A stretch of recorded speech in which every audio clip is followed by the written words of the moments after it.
I cannot hear anybody.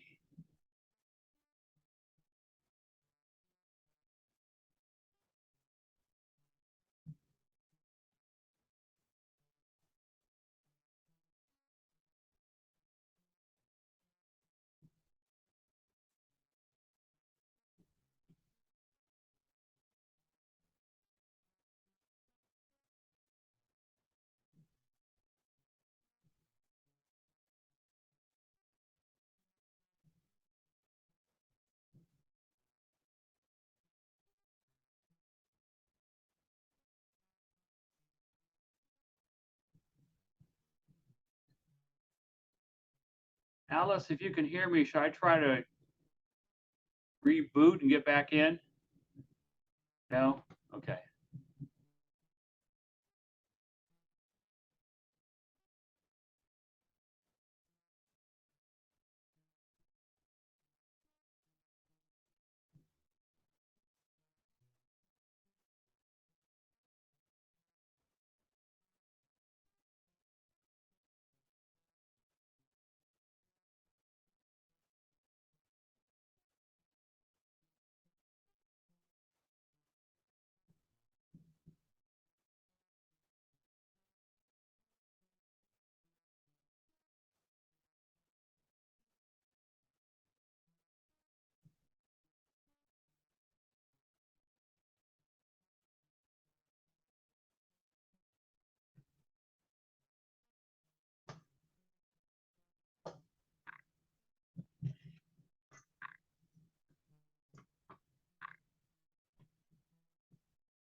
Terry, can you hear us now? I can hear you now.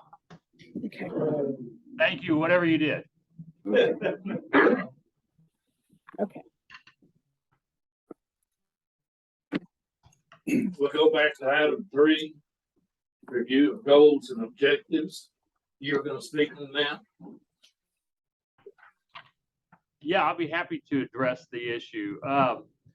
And just in terms of some of the charter issues, I mean, for the most part, I believe just legally our charter's in pretty good shape. We have a few things we need to probably bring up to date because of one is an amendment to the Constitution that occurred after our last charter amendment election. And then there are just a few other minor housekeeping issues for the most part.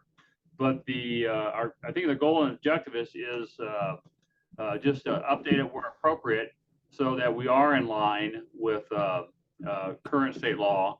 And probably the single biggest issue we will discuss a little bit later in probably just a few minutes is the issue about election or appointment to people to fill the vacancy on the council. As y'all may know that right now under our charter, since it hasn't been again amended before the latest constitutional amendment, if we have someone resign from the council 4 or 5 months before the election, we are required to call a special election within 120 days. We'd have someone seated 120 days after the council accepts the resignation of a member. That means that if someone could resign in December, we have to call a special election, and they serve a month or two before they have to be reelected. And so that requires the city to spend probably what $10,000–15,000 on a special election for someone to hold office for a month or two before we have our general election in May. And so the constitutional amendment that occurred allows cities to, by charter, amend their charters to allow that if there's a year or less remaining on the term of a council member who resigns, the council can appoint someone during that 1 year period. So if there's a year or less remaining on a term, council can appoint, so you don't have to have a special election. If there's more than 1 year, since we have 3 year terms, we'd have to call a special election. But that potential change to our charter could save us the cost of a special election, particularly considering that a council member would have to go through a special election to be appointed to fill the vacancy, and then immediately turn around perhaps a month or two later and go through the normal May election. So that is probably, to me, just legally, that's one of our goals, to avoid the expense of a special election.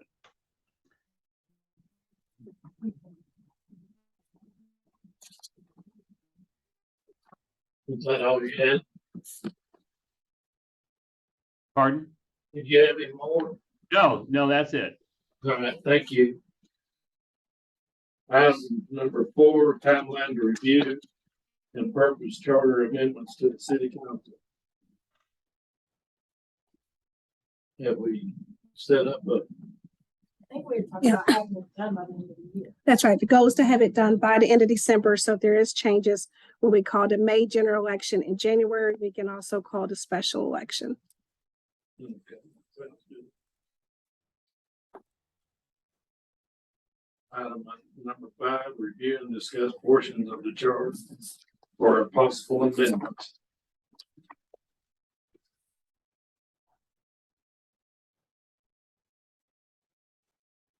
And Glenn, if I can, I'll be happy to take over here if you'd like for me to kind of go through these.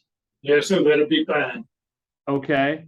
After the council decided to put together a charter review commission, Mike, Alice, and I went through the charter just for to look at issues that we felt needed amendment, revision, or updating. And again, I'm glad to say I don't think there are too many that really scream out for amendment. So anyway, what we did is what I did, what basically the input from Mike and Alice is went through the several provisions that we came up with that we thought needed some tweaking, either to clarify things that happen administratively, or what the city now does, or again, this constitutional provision. One of the issues, the first item is section 3.06 of the charter about vacancies. And if you look at our current charter, it's a little unclear. If you forfeit office if the member fails to attend 3 consecutive regular meetings of the council without prior consent of the city council. Well, just practically speaking, there's really no way to get prior consent.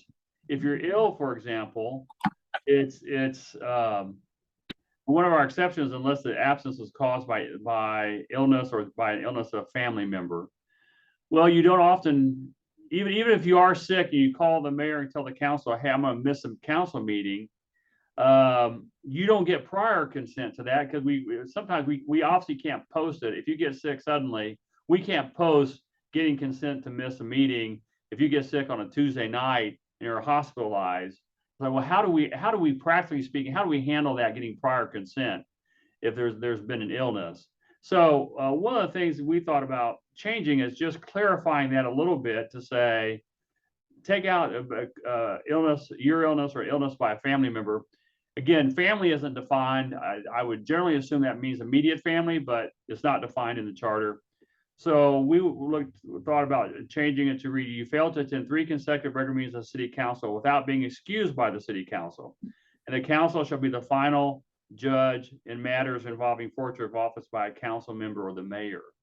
We thought that would give someone who does miss, say, 3 meetings because of an illness, the ability to come in and talk to the council, explain to the council what the reason for the absences were.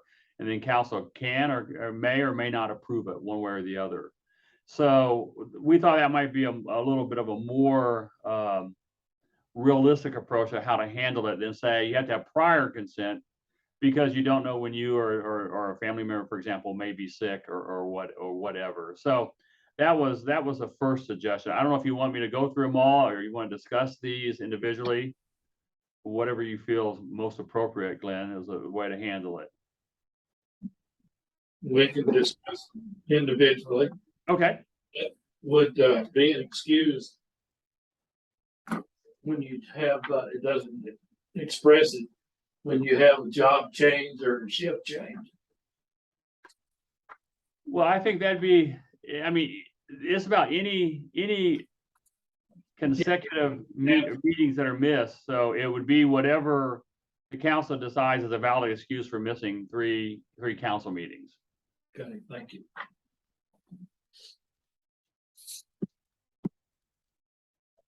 You have number 2, section 4.10. I got a question. Go ahead. As far as number 3 goes, how did, I think Glenn hit a little bit on that. Say somebody in your council is a police officer, would that be considered an excusable absence? Well, again, that'd be for the council to decide. I can see there are circumstances, if a council member were scheduled is a police officer or a firefighter, for example, in another city, and they're gonna be scheduled to work every council meeting from here on out type of thing, then that's probably a fact the council would want to know. If it's an emergency assignment where they have to go to work or whatever, that might be another reason for the council to say, oh, we fully understand that. If there's an emergency event going on wherever they're working or in the community, that would be a decision for the council to make. Okay, thank you.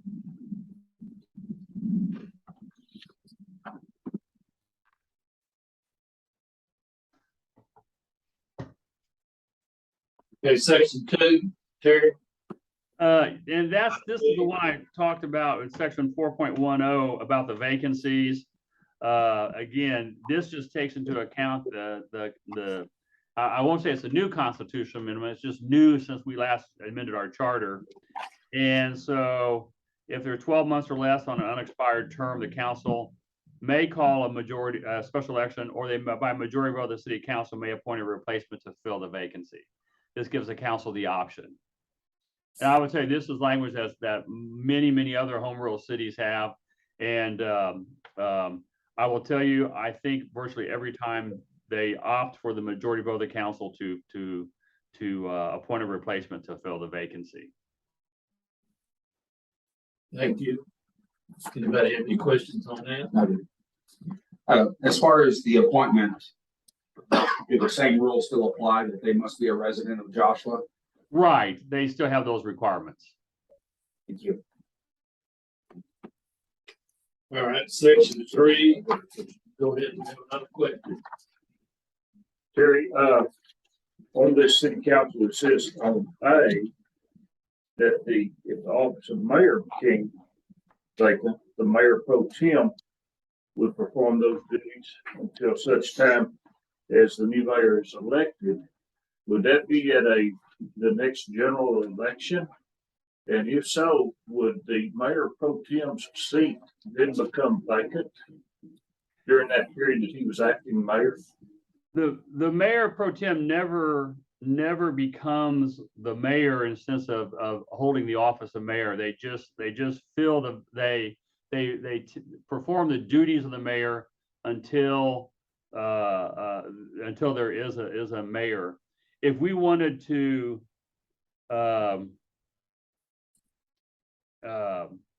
change that to say, I mean, this could be the one situation where you may want to have an election, perhaps, but you may want to go forward. If you appointed someone to fill the vacancy on the council, then you have filled the requirement. Now, if we want to change that until such time as a new mayor is elected or appointed, we could add that too.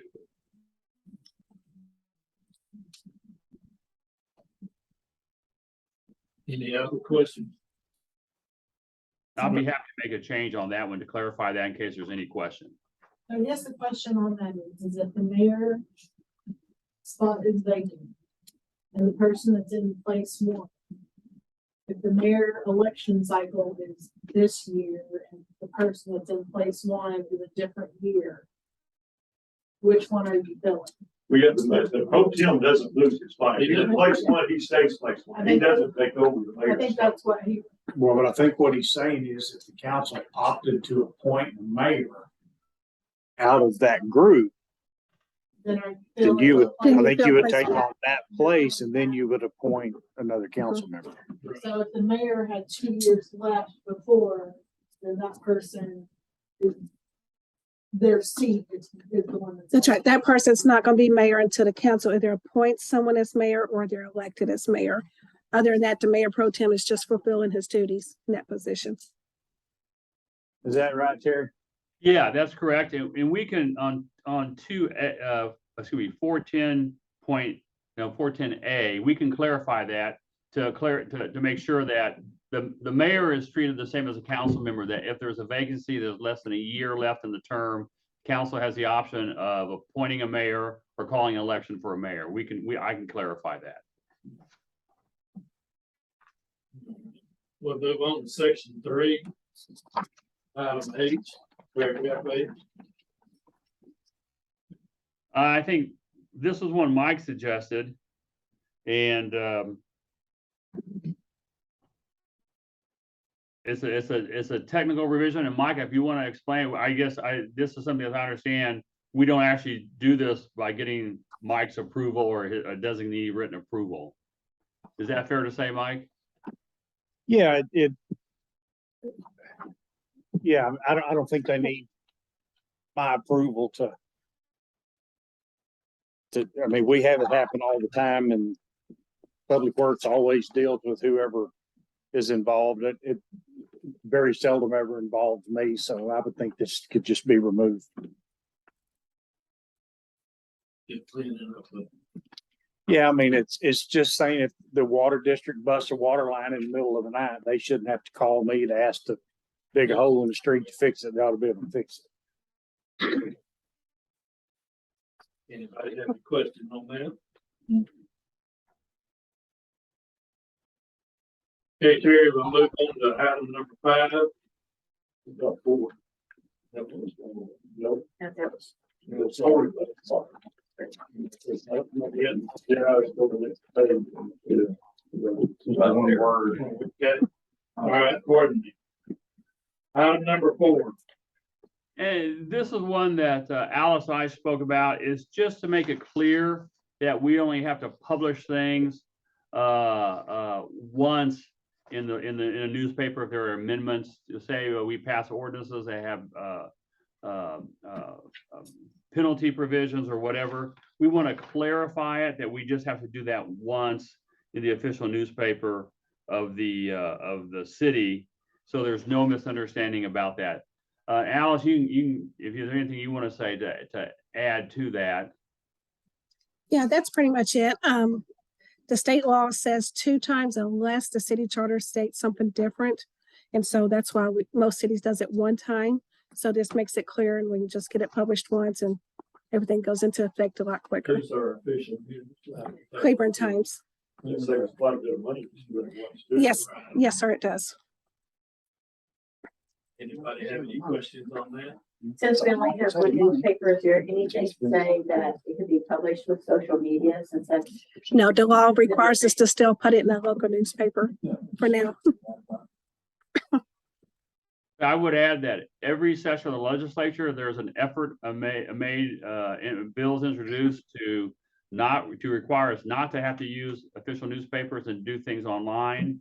And every session of the legislature, the Dallas Morning News, the Fort Worth Star-Telegram, the Austin paper, the San Antonio paper, the Houston paper, fight that tooth and nail. And so far they've been successful because let's face it, who reads the legal section of the newspaper?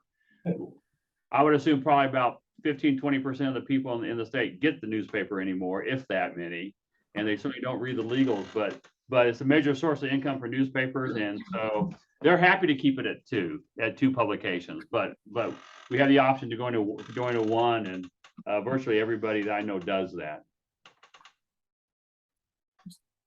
Now we can move on to item number 5. Now we're to number 5.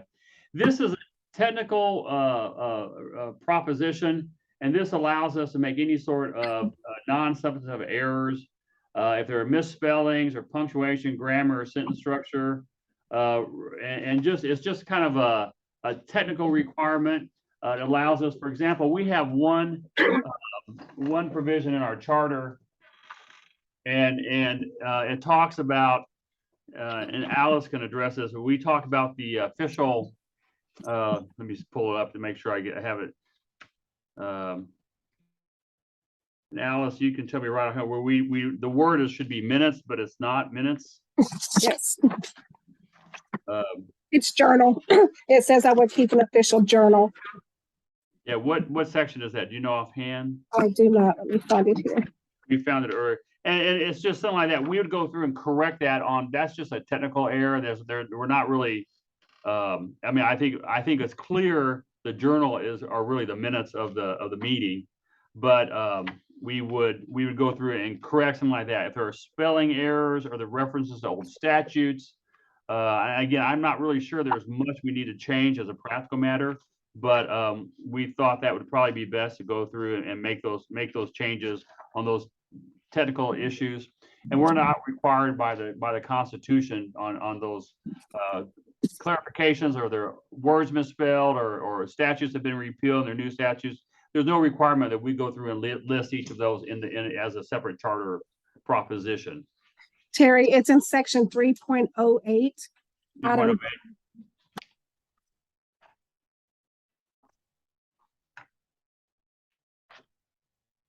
Yes, meetings of the city council.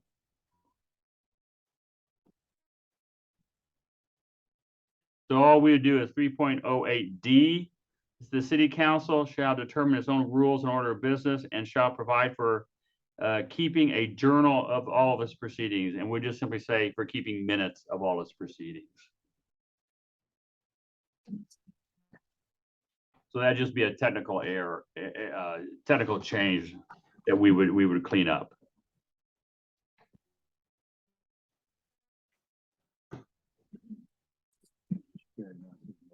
Yes, sir.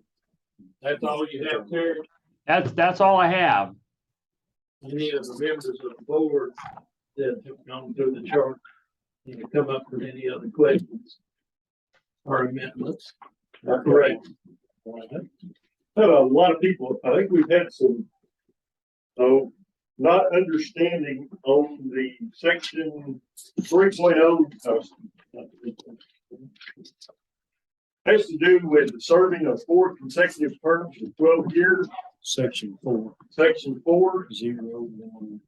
And we've had some people that have been told, no, if you run 4 years or 4 consecutive times, you don't get to run anymore. Then we sort of changed it where, okay, it's been off a little while, you can do it. And it just seems to be unclear. And I was going to see if we could maybe put something in there to where if you've been elected 4 times in the previous 12 years, you have to stay out for a year. And we put a specified time that you have to stay out.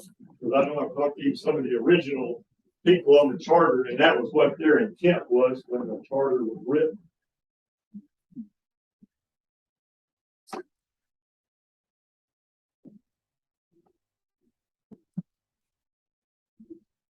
What does it mean now? Well, that's a good question. It's open. Yeah, it's been changed. Some have come back and served. And some have been told they couldn't come back. And like I said, it just seems like it's ambiguous. And then, what is the time frame that they should be off? If we could specify a time that they have to be away from the council, then they can come back. Joe, would it suit that to delete the 12 year, whichever is less? No, because I think the question is that it's just saying that you can't serve more than 4 consecutive terms, which means you have to step away, but you step away, and if somebody drops out a month later, you could be appointed to that seat because you've been off for a month. Yeah, that's what I think we need to set a time frame for that. And like I said, I think talking to some of the people, and this goes back several years, I think their intent was you couldn't even get back over again at all. But, you know, I don't think that's reasonable. I think, you know, it should be a specified period of time, and then you can come back up.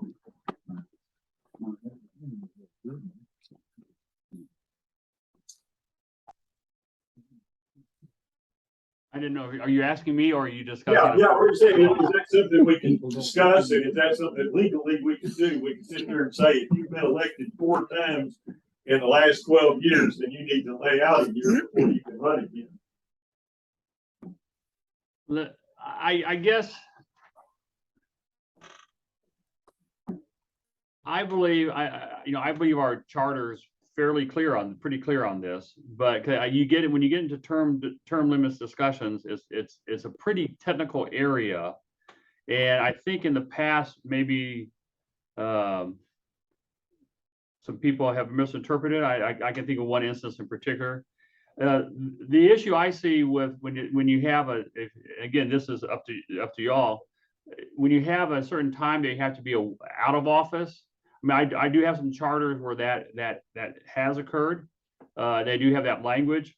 The issue is you wind up trying to come up with, if we kind of think of a year as an amount of time, for example, if someone were in a runoff, and if a council member were in a runoff, so in the May election, a council member, they got thrown into a runoff. They lose the runoff, and the runoff will be usually in mid to late June.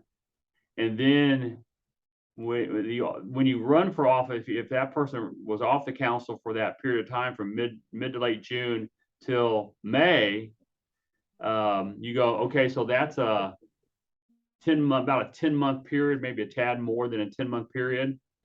Then you have situations like with COVID, where the May election got thrown into November.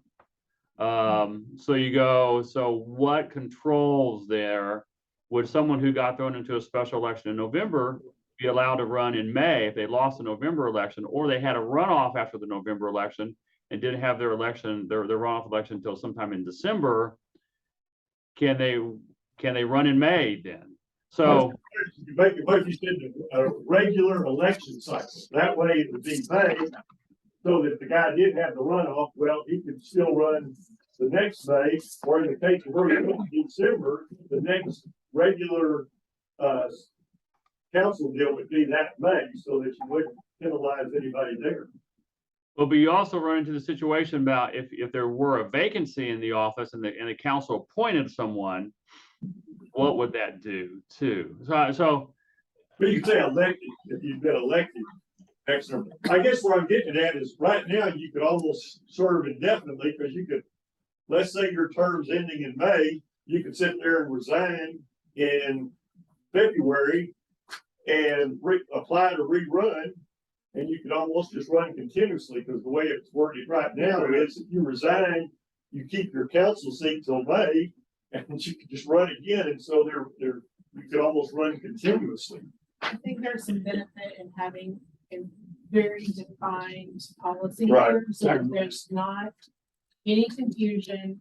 If one person versus another person is in this scenario, and one person versus another person is given different explanation, so it's very clear. I think we're setting our staff up for a sticky situation and having to interpret something that I think everybody in this room agrees is not crystal clear. Right. So I don't know that anybody here is specifically saying we think it should be one way or the other. We're just saying we think it should be. So maybe you can just look at that and come up with maybe something for at our next meeting or something. okay. I mean, you mean in keeping it the same 4 consecutive term, 12.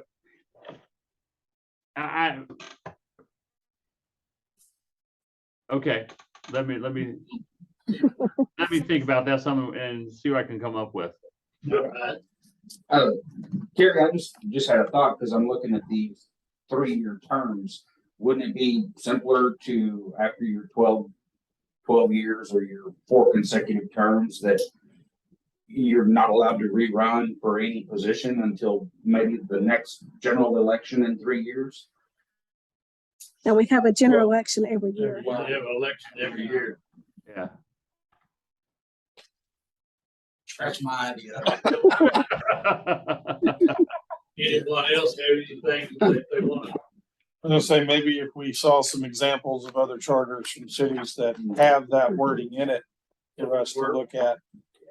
So we're If not any trying. questions arise later on when you're at home or wherever, bring them to the next meeting and we'll discuss those. And bring them up and see what Terry said. And if It's you, not only the ones that he's come up with or the staff, it's what y'all come up with.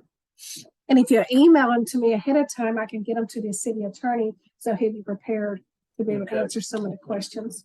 Yeah, That and I sounds think on mine, they were able to clarify it. Very good. I'm sorry, I couldn't hear that. Was that Shelley? Yeah, we were just talking about bringing questions, in advance, and I have sent mine. Oh. To review it and clarify, and it wasn't necessary to be brought to the. She said you did your job.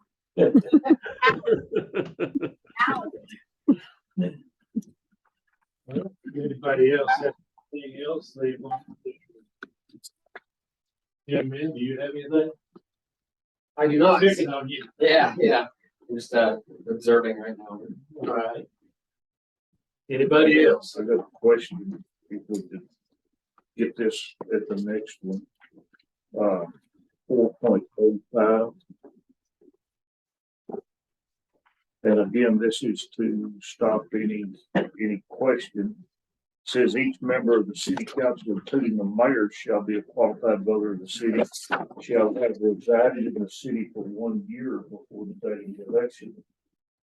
If I've lived here for 5 years and move on, can I run the week I get back? Because it does not say immediately prior to the election.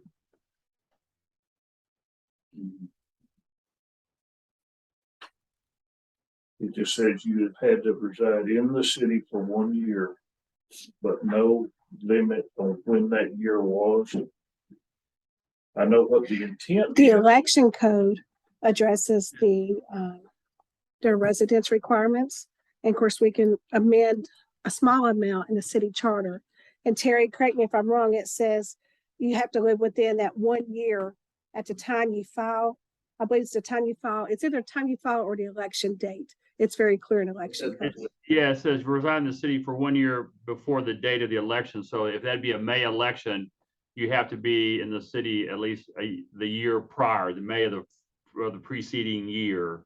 So that would allow you to file if in say January, if you haven't been here a year, but by the May election, you have to be there a year in residing in the city. And on the election application that's prepared by the Secretary of State's office that everyone fills out, you have to swear to those facts. That you've been there. Yes. the previous year. Yes, sir. So would you like to set a date for the next meeting? Before we adjourn? We ain't fixing to adjourn. You gonna ask me for mine? I got some. Oh. I did. Girl. They have been turned in, but we just hadn't talked about them. I don't want you to get out here until you do. I didn't see anything on there with you on there. Well, most of it is really just what Proceed you with want it. anyway.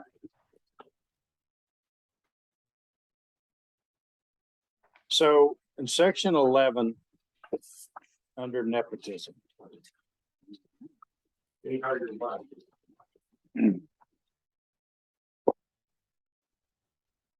couldn't afford to pay her. So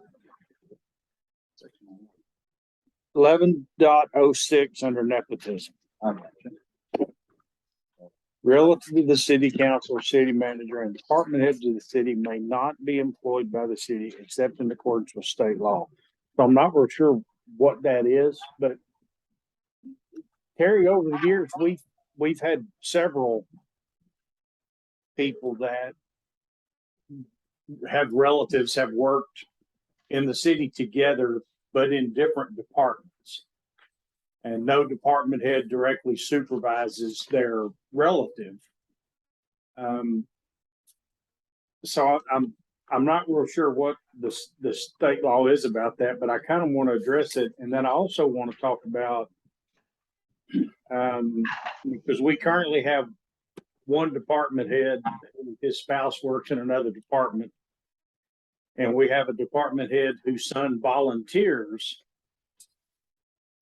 in that same department. And so I'm curious if we need to, our policy, the policy manual states that they can't be supervised by their family member.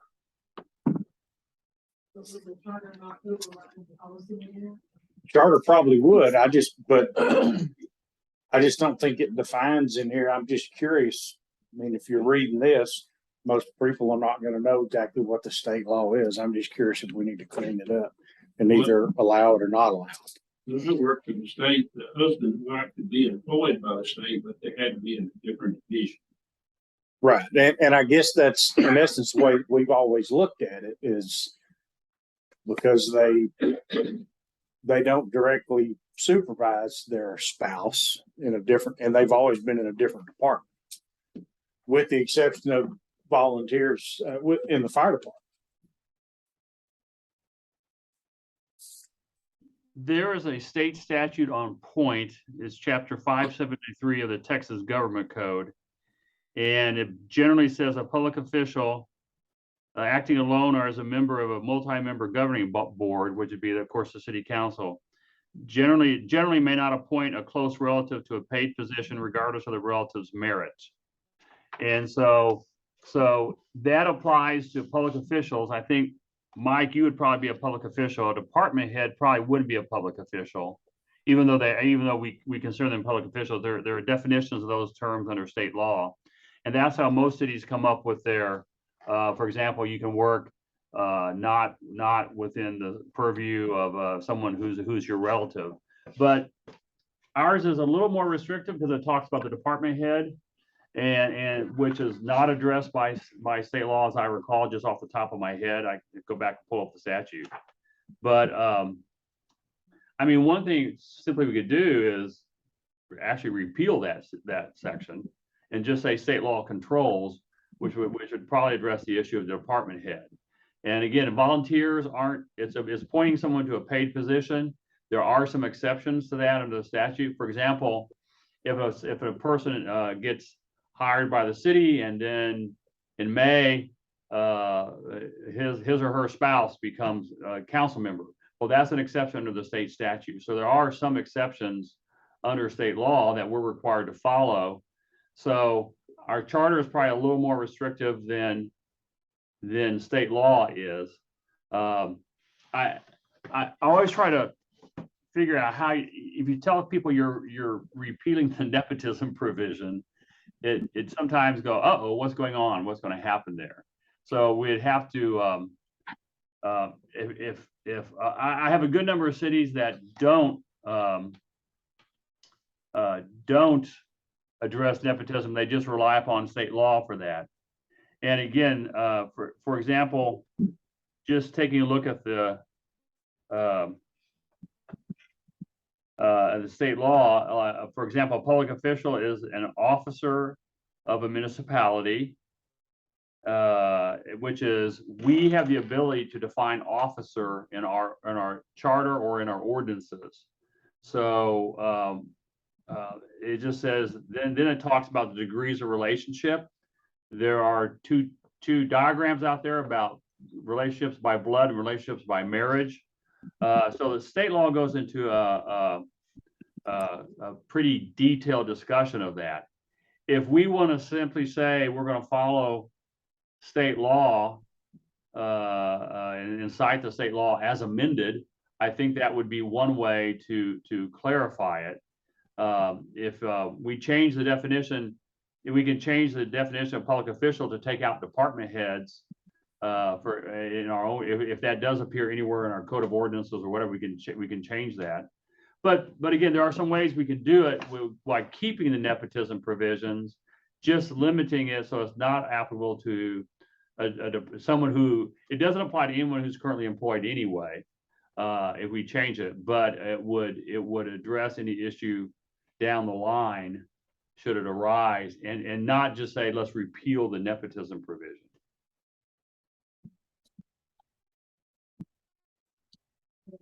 Now, again, it's a state law, so we're obligated to buy it, to follow it anyway, whatever. So we don't really have a choice.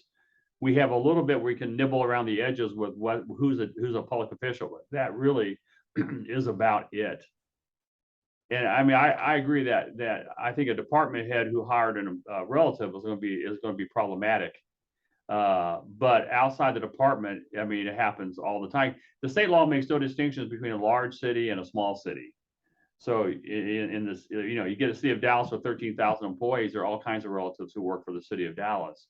But you get into it in a smaller community, it can be problematic. So if we just adopt state law, we're bound by state law no matter what. And that may be, if that's okay with y'all, I can draft some language that may address that to not repeal the nepotism provision, just to change it that we follow state law. Then if we need to tweak our code of ordinances, we can do that with no problem. Well, We don't need an election for that. policy goes with it. Matches the law. It's just this right here is a little confusing because it just says it can't be employed by the city. Yeah. The way that I read it right now, I believe well. I think we are too. I'm sorry, Shelley, I couldn't hear you. I'm sorry. The way that I read this right now, I believe, because I believe I know the situation. I believe we are out of the plan for our current department. Turn it back on. I was turned off. Oh, I've never seen it green. You want that? Yeah. It should be red now. It should be on. Well, It's automatically on now. I was just saying that, I believe the current situation, we're currently out of compliance with the charter as it reads today. okay. I'm not sure about that. I just don't know the facts, but I can bring back a draft to a revision to that for y'all's It consideration. does say except in accordance with state law. Yeah. Law allows it, just not in the same department. So, yeah, I mean, maybe if we just keep it, but say that it'll be governed in accordance with state law and just take out our little part of it, because I think we need to have it. Yeah, I agree with that. We don't want to say we're repealing the nepotism provision because everybody will think all the relatives are coming down applying for jobs. But yeah, if we follow state law, and again, if we need to tweak the definition of public official, then we can do that in our code of ordinances with no problem. We don't need an election for that. To give you an example, where there's a similar issue, if you look in the Open Meetings Act, the council, a city council can go into closed session to appoint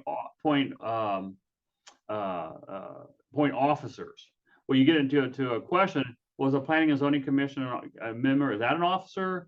Are you all as charter commission member, charter review commission member? Are you officers of the city?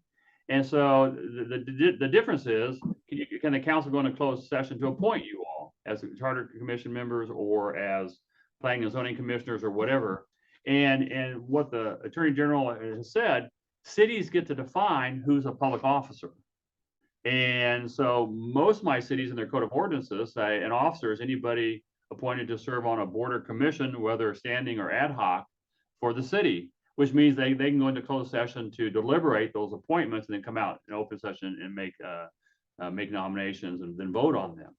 And this could be something like we can do that about, the state law says about who's a public official. It's the same thing. The council can make a determination in our code of ordinances who's a public official, And then we say we're gonna follow the nepotism provision of state law, which applies to public officials. Well, I mean, it'd be odd to say, Glenn, if you had a granddaughter, or for example, want to apply for the city, like, oh no, you're a public official, we can't, we can't hire someone while you're serving on the charter commission. So we can define that in our code of ordinances to clarify any situation that may arise. So that's a long way to say I can change it to make it conform with state law, and we can do a quick search through our code of ordinances to see if we have anything that's contrary. And the council, if the charter revision passes, we could clean that up in the code of ordinances just on a regular agenda of the council. I think it's just another opportunity to make sure that this is very clear so that we don't put staff in a position where they're having to make an interpretation. Right. That somebody may construe it as, well, that's not happening. I would just like to eliminate those issues where they could be questioned about making a decision. We need to clarify these. Sure. Very good. Mr. Peacock.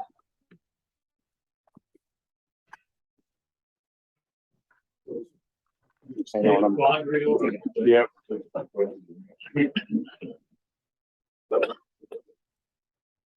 You really didn't do his homework. You just looked.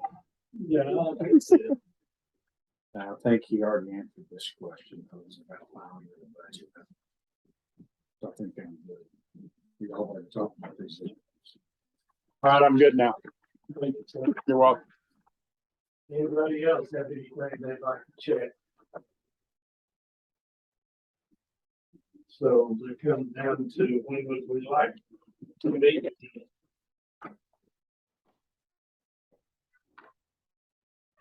I guess it's really how long does Terry need to review?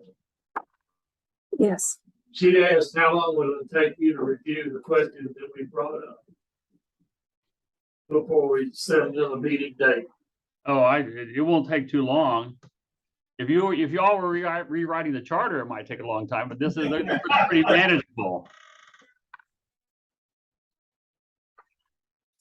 Is a Tuesday good for everyone? Tuesday, no. Maybe November 8th? Yeah, as long as it's not the third Tuesday. That's election day. Oh, never mind, not today. So, yeah, first Tuesday or the third Tuesday. Can I just bring a quick point up? I have a council meeting every Tuesday night. Okay. I took care of that. I mean, I have someone else show up if you want, but Terry, are you available on Thursday nights or evenings? yeah, except for Joshua council meetings. Yeah, Thursday nights are good for me. How about November 10th?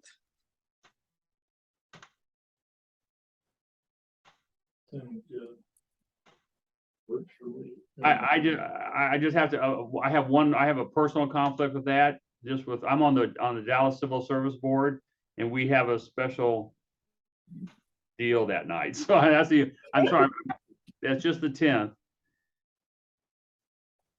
Would Wednesday, the 9th work or no? Everybody good with the Wednesday? That's year 9 for me. Okay, no Wednesday. Okay, Monday nights. November 7th? We have planning and zoning. Oh, okay. What about the 14th? I have It's P and Z. EDC. EDC meetings. Yeah.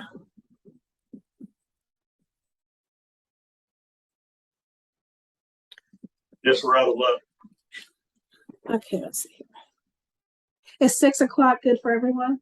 Or is there a time that works better? Okay. 6 o'clock's fine. Yeah. What if he stayed with Mondays on the 21st? Yep, everybody available on the 21st? And that's Thanksgiving week, right? So. Yeah. We ain't going anywhere. I'm not traveling that week, so. I'm just making sure nobody gets caught off guard.